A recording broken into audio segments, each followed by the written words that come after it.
Siemens a appris à la Chine à construire des trains.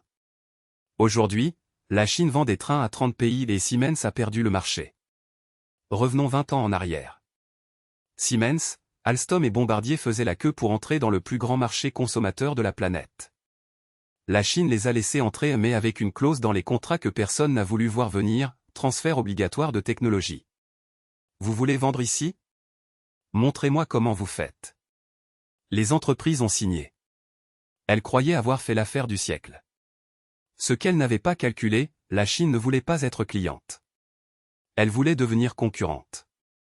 En moins de 2 décennies, la Chine a construit 45 000 km de voies à grande vitesse plus que tout le reste du monde réuni. Ensuite, elle a pris cette technologie, breveté des variantes, et a commencé à vendre à l'Indonésie, à l'Éthiopie, à la Hongrie. En concurrençant directement ceux qui lui avaient tout appris. Le coût n'était pas industriel. Il était commercial. La Chine a utilisé la taille de son propre marché comme monnaie d'échange et les entreprises occidentales ont payé avec le seul actif qu'on ne récupère jamais, le savoir-faire. Siemens avait ouvert la porte en cherchant un contrat. La Chine a gardé la maison.